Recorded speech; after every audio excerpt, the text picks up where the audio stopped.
Okay, so let's unpack this. We're doing a deep dive today into a name that, I mean, if you're navigating the modern breeding world at all, you just can't escape it. You really can't. Gorilla Glue.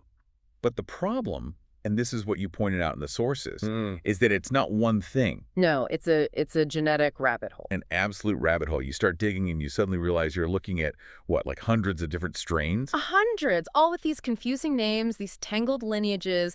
It's genetic proliferation on a scale that's just wild. Yeah, totally unprecedented. And that is exactly why this is so important. The sources you shared, they really act as a kind of map for us. A detail map. A very detailed map. And our mission here is to, cut through all that noise. We need to trace this line back to the beginning. Back to the originators. Who made it? How did it happen? Exactly. And then, and this is the critical part, we need to provide a clear structure for understanding all the different branches of this massive family tree.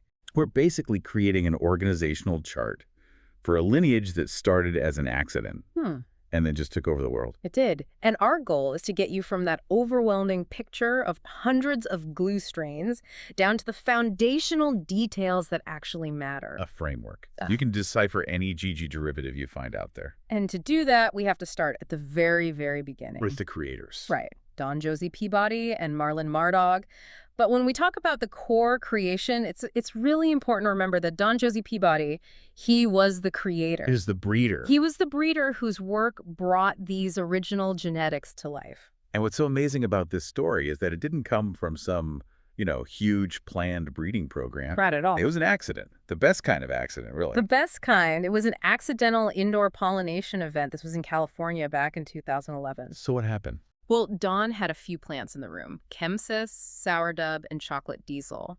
And the sources confirm a male plant it accidentally dropped pollen on the females next to it. And that was it, that one little event. That was it. That accident yielded this tiny, tiny set of seeds. But that small set of seeds, it brought this entire lineage into being, a mistake that changed the entire market. Okay, so let's get into the specifics of that recipe. What was the base formula that came out of that pollination? So the genetics for what became Gorilla Glue number 4, or GG4, are usually summarized as Chem sister crossed with sourdub, and then that was crossed with chocolate diesel. You can just hear the heavy hitters in that parentage. Oh, yeah. So break that down. What did each of those parents bring to the table? Okay, so the Chem sister part is, it's essential for that intense resin production, and that super pungent, fuel-forward smell. Right, the gas. The gas. And then sourdub brought in a different layer, more of an earthy funk, and that incredible density. And the chocolate diesel. That gave it the deep, musky undertone, and crucially, the structure to hold all that resin together.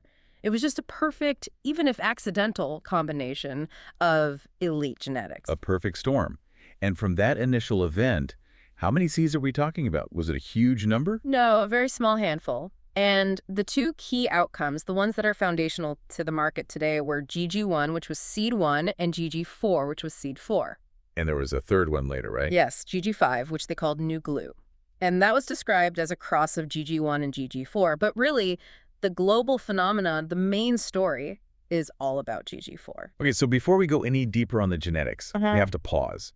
The sources highlight this as maybe the biggest point of confusion out there. I know exactly what you're going to say. The difference between GG strains and GG genetics. Yes, it is vital to understand this. It really clarifies the whole business side of how this thing spread. They're two separate but related companies. So which one was the R&D lab and which one was the business office? That's a great way to put it. GG Strains was the trademark and licensing company. That was Cat Lone and Joesy. Okay, so their job was to protect the name, manage the brand. And lease out the genetics. The authentic GG4 clone to all the legally licensed farms. They were basically the quality control, the business arm. And GG Genetics. That was the breeding company. That was Joesy and Cat. They were the ones doing the hands-on work, creating new seeds, making new crosses. And the sources say they're the ones still active today, right? Exactly. GG Genetics is still carrying on the breeding work. GG Strains was focused on that original commercial licensing. Understanding that split makes everything else make sense. It's a critical piece of the puzzle.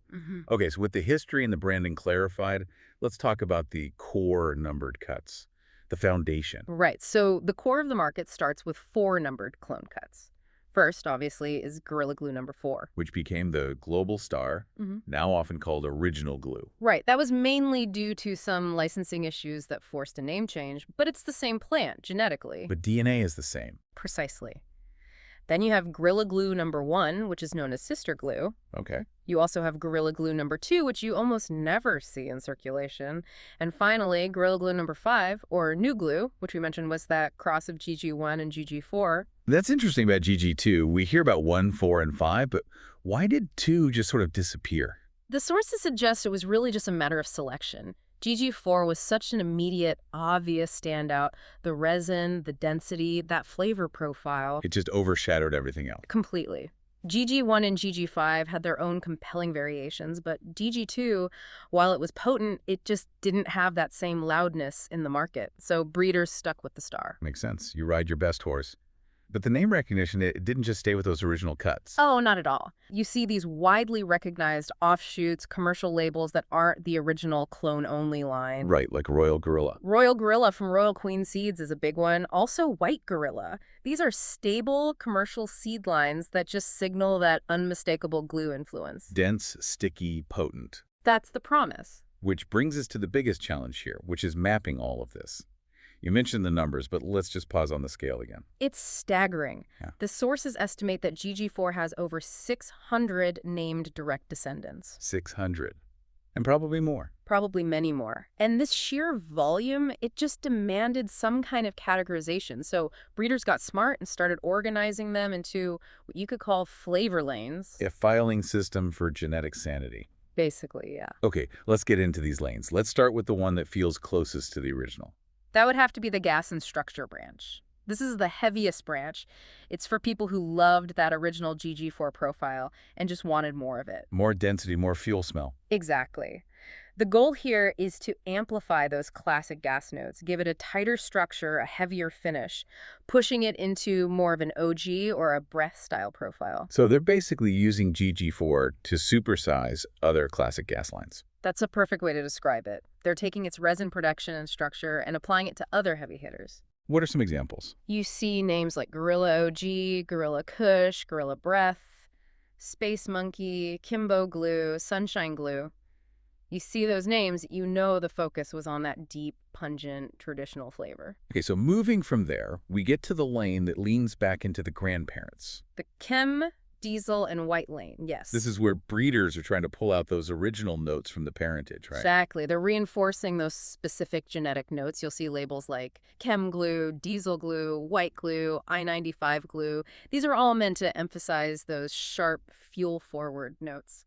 And there's a great little cultural footnote here in the sources, Glucci. Yes. That one is specifically attributed to work from Cat and Dawn using a specific cheese cut. It's a great example of history being preserved in a name. It's not just a generic cheese meets glue. It documents a specific breeding project with specific cuts from the original crew. It shows that there is careful documentation out there, even with all this proliferation. Okay, so let's shift gears.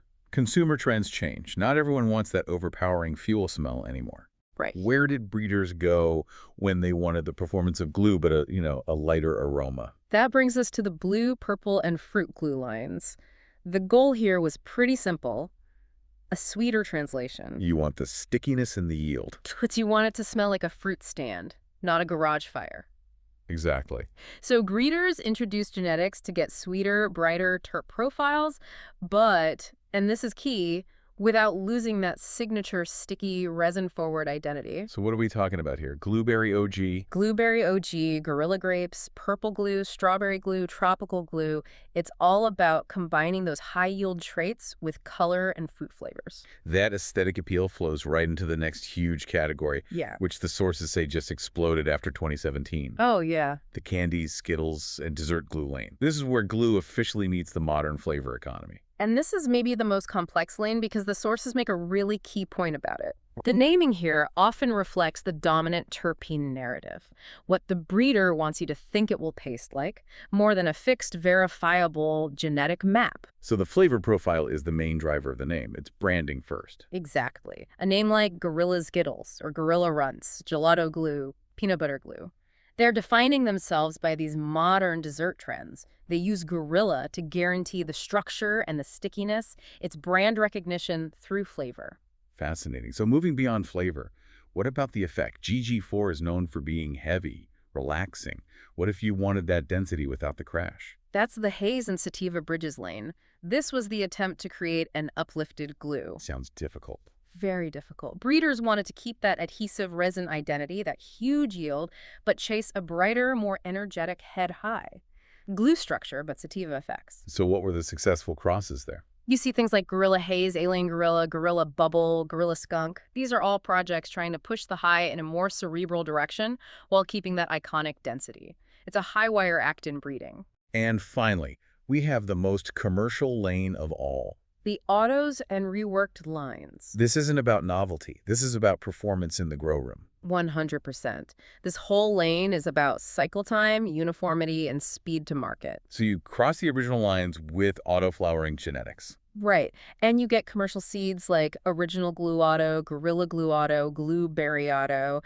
They're just reworkings designed for specific growing parameters, for predictability and efficiency. So now we're in the modern era, and it just gets murkier.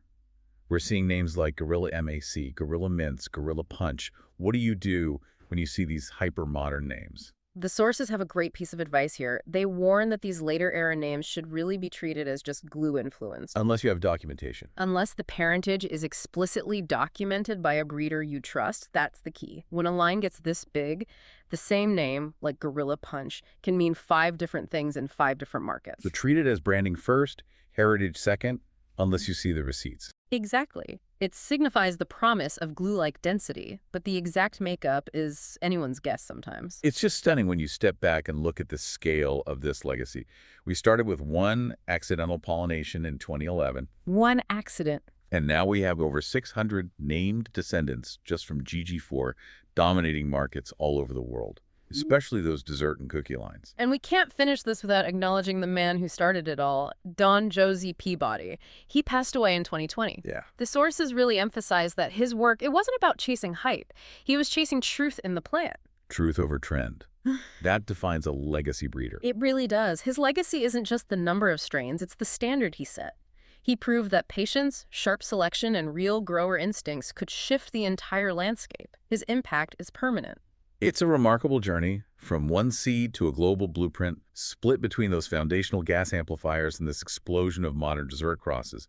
We've really taken this chaotic family tree and given you a functional map. And that leads us to one final provocative thought that we pulled from the sources.